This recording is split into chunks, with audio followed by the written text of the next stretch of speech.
높이 들고 믿음의 고백 함께 선포하겠습니다.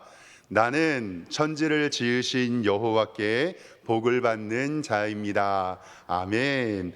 맞습니다. 여러분들과 여러분들의 가정, 우리 교회 천지를 지으신 여호와께 복 받는 하나님의 성도임을 믿습니다. 우리 말씀 보기 전에 옆에 있는 성도님들과 인사 한번 하겠습니다. 좌우 돌아보시면서 주님의 이름으로 사랑합니다 인사하겠습니다.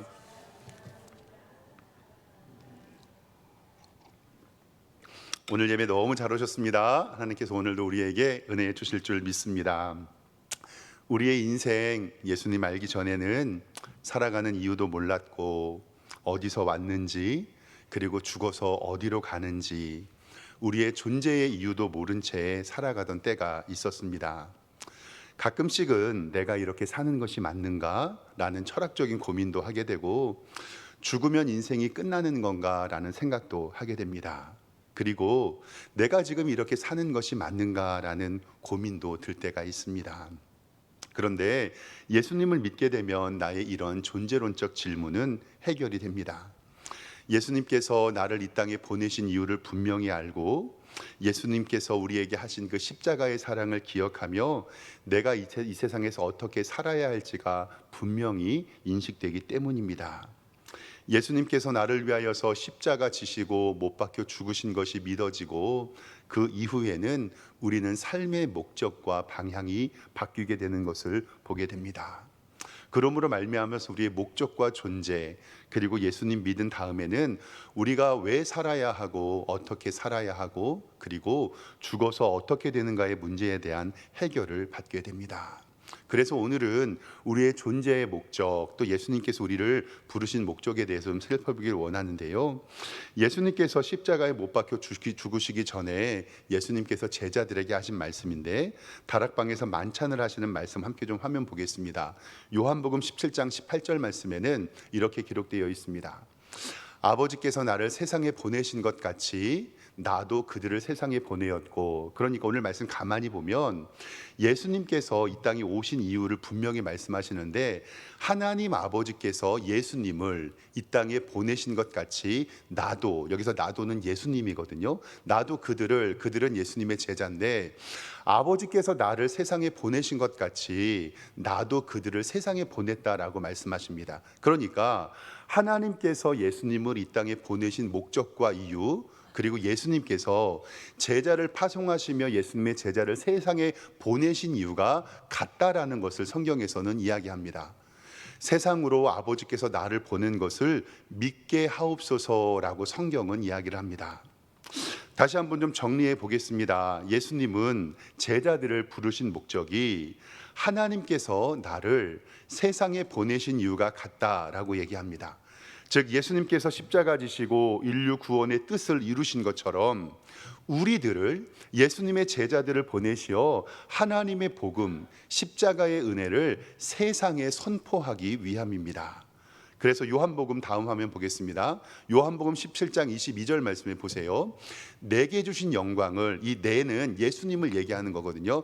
하나님께서 예수님에게 주신 영광을 내가 그들에게, 즉 예수님의 제자들에게 주었사오니 이는 우리가 하나 된 것 같이, 여기서 우리라는 것은 성부와 성자와 성령 하나님을 얘기하거든요. 예수님께서 우리라고 하셨으니까 우리가 하나 된 것 같이, 그들도라는 것은 뭐냐면 예수님의 제자를 얘기하는 거예요. 즉 성부, 성자, 성령이 하나 된 것 같이 예수님의 제자들도 하나가 되게 합니다. 그리고 다음 말씀입니다. 곧 내가 그들 안에 있고 아버지께서 내 안에 계시어 그들로 온전함을 이룬다는 것은 뭐냐면 하나님께서 예수님 안에 계신 것 같이 제자들에게 예수님이 함께 계셔서 온전함을 이루고 아버지께서 나를 보내신 것과 같이 또 나를 사랑하신 것 같이 그들도 사랑하는 것을 세상에 알게 합니다라는 것이 바로 우리를 부르신 목적이라고 성경은 이야기합니다.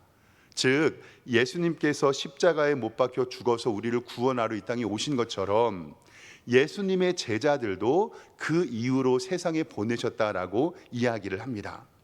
좀 정리를 해보면 하나님께서 예수님을 보내신 이유는 예수님이 제자를 보내신 이유와 같고 성부, 성자, 성령 하나님이 하나됨은 하나님의 교회의 하나됨과 같습니다. 성부, 성자, 성령님의 온전함은 하나님의 교회의 온전함과 같고, 하나님의 예수님을 사랑하는 것은 예수님이 우리를 사랑하심과도 같습니다. 사랑하는 성도 여러분, 하나님의 교회가 하나됨이 얼마나 거룩하고 아름다우면요, 우리가 이해할 수 없는 영적 연합인 성부와 성자와 성령의 연합과 하나님의 교회와의 연합이 같다라고 성경은 이야기하고 있습니다. 성부와 성자와 성령님의 온전함이 하나님의 교회의 온전함이라고 성경에는 우리에게 말씀하고 있습니다. 예수님의 십자가, 예수님의 죽으심, 부활과 승천, 그리고 성령님이 오셔서 우리에게 하나님의 교회가 세워지고 하나님의 복음 전파의 사명을 우리가 감당합니다. 우리가 그 사명을 감당하기 위해서 밖으로 나가야 하고, 우리 교회도 매주 화요일마다 나가서 전도를 합니다. 그런데 전도하고 다른 것에 사역하는 것도 중요합니다. 그런데요, 꼭 중요한 것은 뭐냐면, 성도님들이 외부에서 우리 교회에 오더라도 우리 교회가 그 성도님들을 맞이하고 재직과 조직과 시스템을 갖춰 놓지 않으면 그 성도님들을 우리 교회에 적응하기가 어렵다는 것입니다. 즉, 지난주에는 광야 교회에서 모세가 혼자 일을 해나가기 어려울 때 모세의 장인 이드로가 천부장과 백부장과 50부장과 10부장을 세울 것을 말씀하면서 하나님의 교회는 함께 동역하는 것이다라는 것을 알려주셨습니다. 지금으로 이야기를 하면 교회에 교구와 지역과 구역장과 각 담당의 기관장들이 있는 것과 이야기가 마찬가지입니다. 그래서 2024년도를 준비하면서 저는 이 석샘교회 담임 목사로서 어떤 리더를 세워야 하는지, 어떤 분을 구역장으로 세워야 하는지를 정말 기도하고 있습니다. 우리 성도님들도 내년에 우리 구역과 지역이 잘 정비되고 리더들이 잘 세워질 수 있도록 함께 기도해 주시기를 부탁드립니다.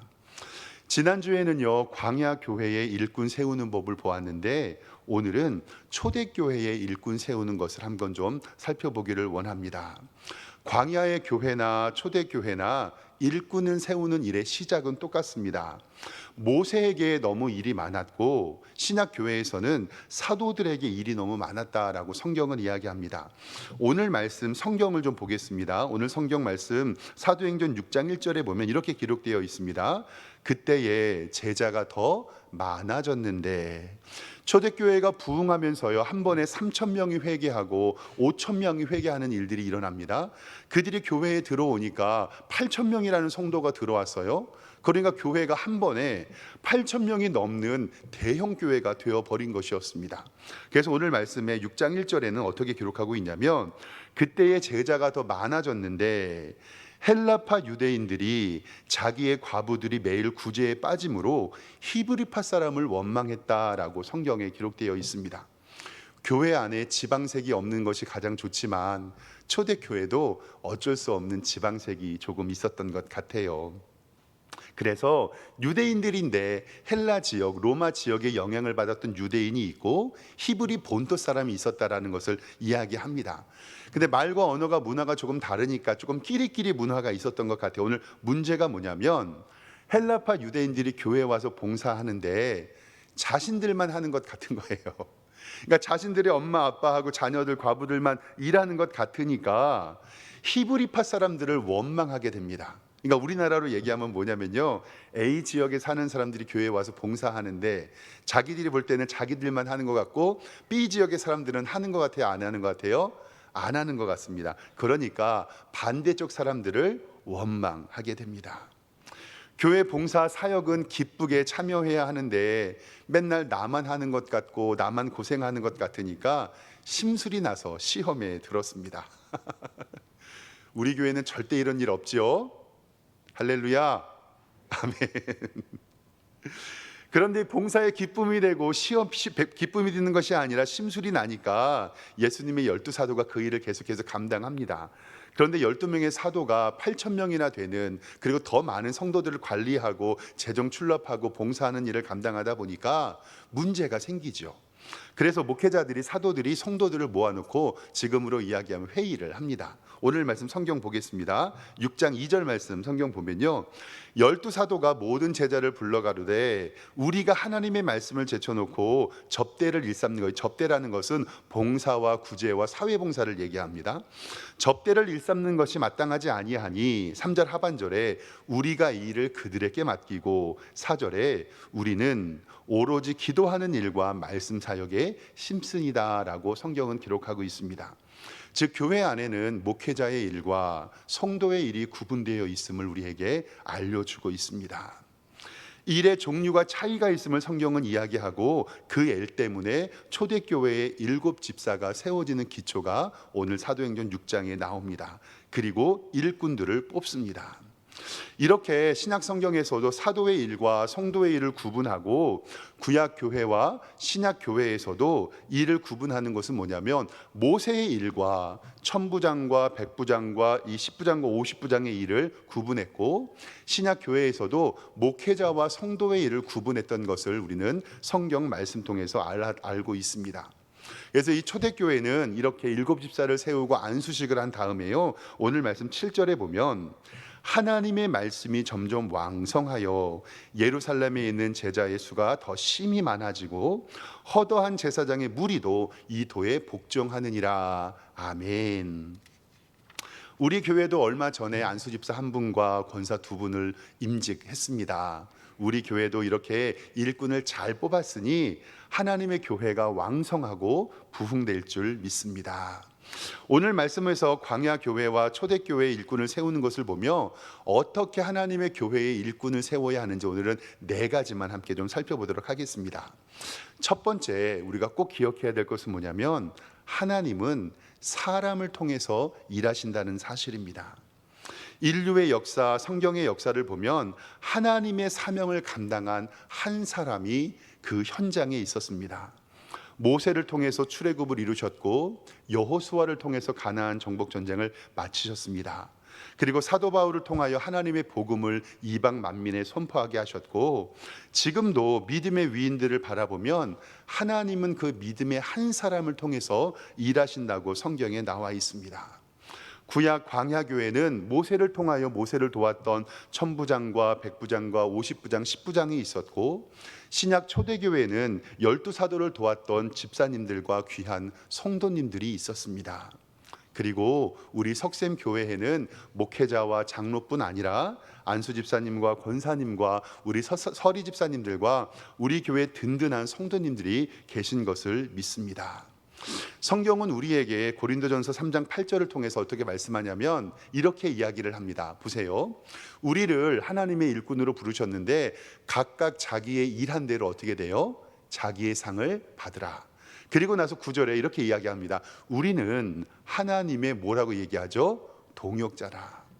우리는 미천한 피조물임에도 불구한데 창조주 하나님의 동역자고 성도는 하나님의 밭이요 하나님의 집이라고 이야기를 합니다. 즉 이렇게 하나님께서는 지금도 하나님의 사역을 감당하는 한 명의 성도를 부르고 계십니다. 다음 화면 보면은요, 종교개혁자 루터가 어떻게 일을 했는지를 이야기하는데요, 종교개혁자 95개조 반박문을 냈던 마르틴 루터 이야기입니다. 하나님께서는 당신을 통하여 소의 젖을 짜게 하신다. 소에게는 많은 양의 젖이 있지만 누군가 그것을 짜지 않으면 그것은 우리에게 아무런 도움이 되지 못한다라고 이야기합니다. 즉 아무리 많은 소와 젖이 있어도 그거를 짜는 사람이 없으면 그것은 우리에게 얻을 수가 없다는 것을 이야기합니다. 그래서 요한복음 14장 12절 다음 말씀에 보면 내가 진실로 진실로 너희에게 이르노니 나를 믿는 자는 내가 하는 일을 그도 할 것이요 또한 그보다 더 큰 일도 하리니 이는 내가 아버지께로 감이라 라고 우리에게 말씀하고 있습니다.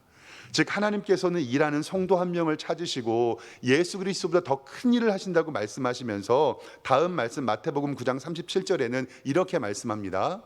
이에 제자들에게 이르시되 추수할 것은 많되 뭐가 적어요? 일꾼은 적으니. 근데 여기에서 참 신기한 것이 예수님에게 제자들에게 뭐라고 얘기하냐면요, 그러므로 추수하는 주인에게 청하여 추수할 일꾼을 보내주소서 하라 하시니라는 말씀은 일꾼에게 하시는 말씀이니까, 일꾼들로 하여금 주인은 누구예요? 하나님이시니까 우리가 기도해야 할 것은 하나님에게, 하나님, 추수할 것은 너무 많은데 일꾼이 없으니 우리 교회에 일꾼을 보내주십시오라는 우리 성도님 되시기를 소망합니다. 그리고 우리는 하나님의 부르심에 순종해야 됩니다. 하나님께서 부르실 때, 하나님, 저는 아이입니다, 부족합니다, 하나님 보낼 만한 자를 보내시고 저 말고 얘를 보내소서라고 우리는 그 말에 익숙합니다. 그런데 이사야 6장 8절 말씀 화면 보시면 이사야는 이렇게 이야기합니다. 내가 또 주의 목소리를 들으니 주께서 이르시되 내가 누구를 보내며 누가 우리를 위하여 갈까 하시니 그때 내가 이르되 내가 여기 있나이다. 이사야가 뭐라 그러죠? 나를 보내소서. 아멘. 이렇게 하나님께서는 한 사람을 찾으시고 그 한 사람의 순종으로 하나님의 교회를 든든히 이끌어 나갈 줄 믿습니다. 두 번째로는요, 하나님의 사람을 이야기할 때는 일을 잘하는 것보다 인격이 먼저라고 성경은 이야기하고 있습니다. 제가 하나님 앞에 늘 평생 기도하는 제목 중에 하나가 이거예요. 하나님, 저는 따뜻하면서 일 잘하는 목사 되게 해주세요라고 저는 늘 기도하거든요. 저는 우리 교회 오기 전에 조금 규모가 있는 교회에서 부목사님 한 20-30명 있는 교회에서 사역을 했는데요, 일하다 보면 사람의 특징이 나타나지요. 그런데 제가 이렇게 보니까 따뜻한 사람 있잖아요. 따뜻한 사람은 일을 잘 못해요. 따뜻한 사람은 일을 잘 못하고 일을 잘하는 사람은 일반적으로 어때요? 조금 차가워요.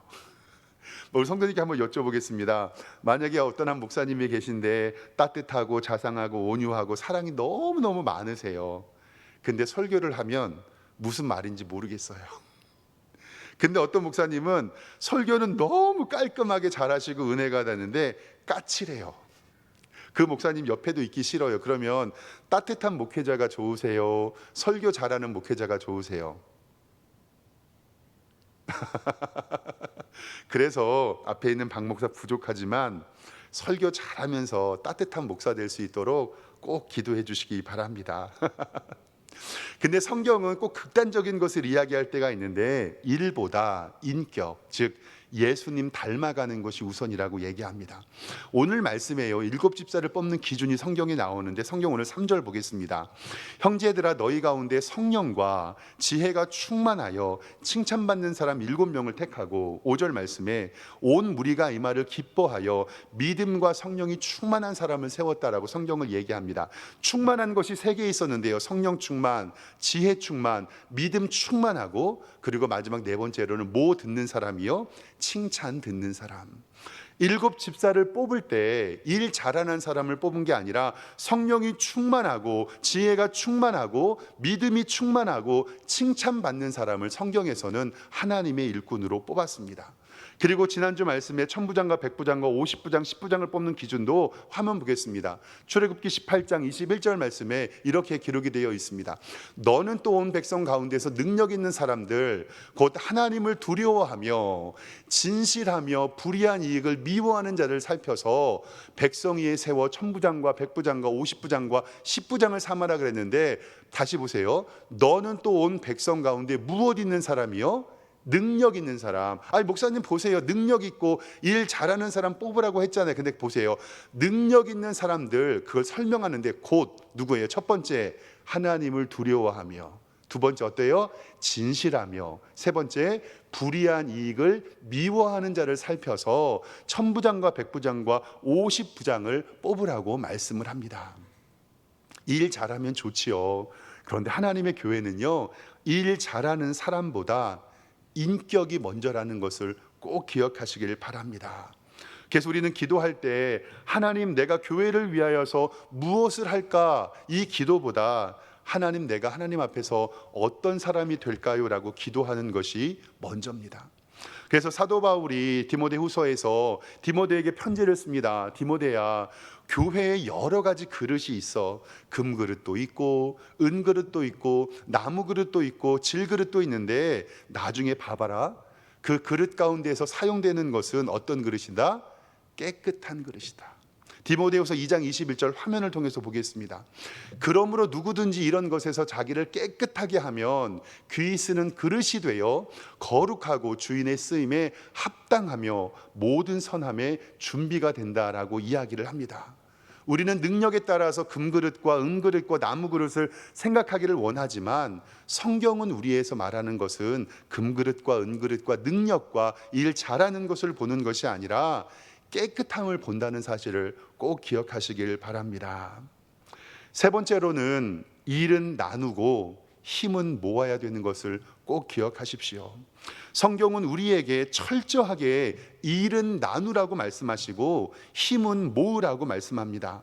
백성의 편중된 임무를 천부장에 나눴고 천부장의 일을 백부장에 나누었고 백부장의 일을 50부장에 나누었고 50부장의 일을 10부장에 나누어서 일들을 감당했습니다. 하나님의 교회도 마찬가지입니다. 목회자의 일을 장로가 나누고 장로의 일들을 안수집사가 나누고 안수집사의 일들을 권사님들과 서리집사가 나눔으로 말미암아 하나님의 교회의 일들을 나누게 되는 것을 봅니다. 지난주에 말씀드렸던 것처럼 빨리 가려면 혼자 가야 하지만 멀리 가려면 함께 가야 된다는 것. 교회에서는 혼자서 10개의 일을 하는 것보다 10명이 한 가지 일을 하나씩 하는 것이 더 좋습니다. 에이 목사님 귀찮게 언제 그래요? 그냥 저 혼자 해버리고 말지. 그러나 하나님의 교회는 절대 혼자 하면 안 됩니다. 느리더라도 귀찮더라도 힘들더라도 때로는 내 마음에 들지 않더라도 조금 늦게 가더라도 함께 동역해야 함을 꼭 기억하시길 바랍니다. 화면 보시면서 에베소서 4장 15절 말씀은 이렇게 기록하고 있습니다. 그는 머리니 곧 그리스도라. 교회는 그리스도가 머리시고 16절 보세요. 그에게 온 몸이 각 마디를 통하여 무엇을 받아요? 도움을 받고 연결되어 결합되어 각 지체의 분량대로 역사하여 그 몸을 자라게 하며 사랑 안에서 스스로 세운다라고 우리에게 말씀하고 있습니다.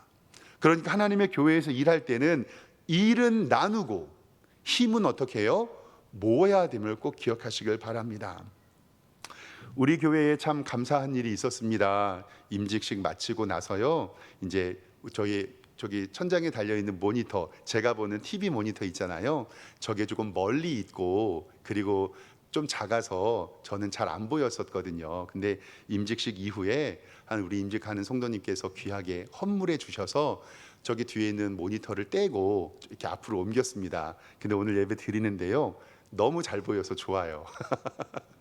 너무너무 감사합니다. 그래서 이렇게 너무너무 감사한데, 참 감사한 것은 이렇게 귀하게 헌물해 주신 성도의 가정도 감사하지만 이것을 사람 불러서 달면 한 돈 100만 원 정도 들거든요. 근데 어제 우리 성도님들이 사진 좀 잠깐 좀 보여주실까요?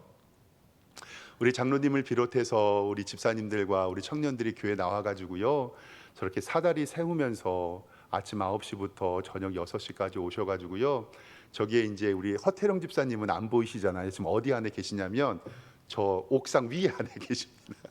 그래서 줄로 내려주고 공구를 올려주면서 저희를 감당해 주셨어요. 이게 바로 힘을 모으는 거거든요.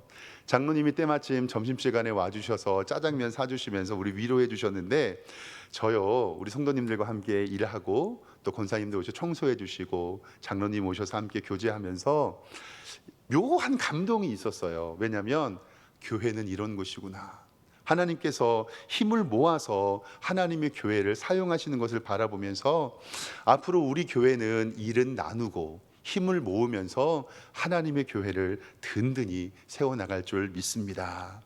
그리고 마지막 네 번째로 하나님의 교회에서 일꾼들을 세울 때는요, 우리는 일의 우선순위를 알아야 됩니다. 하나님의 교회에는요, 일의 우선순위가 있습니다. 구약 교회의 모세는 백성들을 재판하며 돌보는 일도 중요했지만 그거보다 중요했던 것은 뭐냐면 하나님과 백성 사이의 중보자로 섬기는 일, 그리고 하나님의 말씀을 가르치는 일이 더 중요했습니다. 그리고 신약교회, 초대교회도 목회자들도 먼저 해야 될 일이 있었는데 그것은 바로 기도하고 말씀을 전하는 일입니다. 일반 행정과 기도하고 말씀 보는 일이 어느 것이 더 중요하다라고 말하기는 어렵지만 하나님의 교회에는요, 우선순위가 있다는 것을 꼭 기억하시길 바랍니다. 하나님의 최고의 우선순위는 예배입니다. 그리고 모든 것이 예기에 맞춰져 있어야 됩니다. 내가 예를 들어서 봉사하다가 예배 시간이 되면 얼른 봉사하는 손을 놓고, 일하다가도 예배 시간이 되면 빗자루와 망치와 칼을 놓고 하나님 앞에 예배하는 데 최선을 다할 때 하나님께서 우리 교회의 우선순위로 하나님의 복 주실 줄 믿습니다. 때로는 세상 살 때 급해가지고요, 급한 불부터 끌려고 하지만 교회는 급한 일부터 하는 게 아니라 중요한 일을 먼저 해야 됩니다. 우리 교회는 이러한 우선적인 일들을 먼저 알고 하나님의 교회를 든든히 세우기를 원합니다. 하나님의 교회 안에 여러 가지 봉사의 일들이 있습니다. 그런데 내 예배 시간에 방해를 받으면서까지 봉사하는 것은 옳지 않습니다. 하나님께서는 우리가 바른 예배자로 서기를 원하고 하나님의 은혜를 얻기를 원하시기 때문입니다. 이제 2024년도 얼마 남지 않았습니다. 12월 첫 주에 임명이 되는데요, 재직과 조직을 위해서 기도할 때 하나님, 우리 교회에 이런 일꾼이 뽑아지기를 위해서 기도해 주시오. 첫 번째, 하나님의 사람은 사람을 통해서 일하십니다. 두 번째, 일보다는 인격이 먼저입니다. 세 번째, 일은 나누고 힘은 모아야 합니다. 그리고 네 번째, 일의 우선순위가 있다는 것을 알기를 원합니다. 화면 잠깐 보시면 지난주에 제가 이런 말씀을 좀 드린 적이 있습니다. 인사는 만사다. 제가 말씀 준비하면 좀 찾아보니까 요즘에는 이런 말이 유행하더라고요. 인사가 뭐다? 망사다. 인사, 사람을 쓰는 일을 잘하면 모든 일이 잘 풀리지만 사람을 잘못 쓰면 망하게 된다라는 것을 얘기하는데, 저는 이것을 이야기하면서 하나님께 이렇게 기도했어요. 하나님, 우리 교회는 인사가 만사가 되어 만사 형통하는 교회 되게 하여 주시옵소서. 하나님의 은혜가 우리 교회에 가득하여서 좋은 재직과 하나님의 일꾼을 세워 인사가 만사가 되고 만사 형통하는 우리 교회 되기를 주님의 이름으로 축원합니다. 기도하겠습니다. 하나님 아버지, 은혜와 사랑에 감사를 드립니다. 하나님의 교회가 든든히 서고 성령 충만하여 하나님의 일들을 감당하기를 원합니다. 하나님은 사람을 통하여 일하심을 알게 하여 주시고, 일보다는 예수님 닮아가는 인격이 먼저임을 알게 해주시고, 일은 나누고 힘은 모으게 하여 주시며 하나님의 교회의 우선순위를 알고 일할 수 있는 우리 성도들 되게 하여 주시옵소서. 그리하여 인사가 만사가 되고 우리 교회가 만사 형통하는 교회 될 수 있도록 하나님께서 복내려 주시옵소서. 예수 그리스도의 이름으로 기도드리옵나이다. 아멘. 자리에 일어나셔서 우리 함께 찬송하도록 하겠습니다.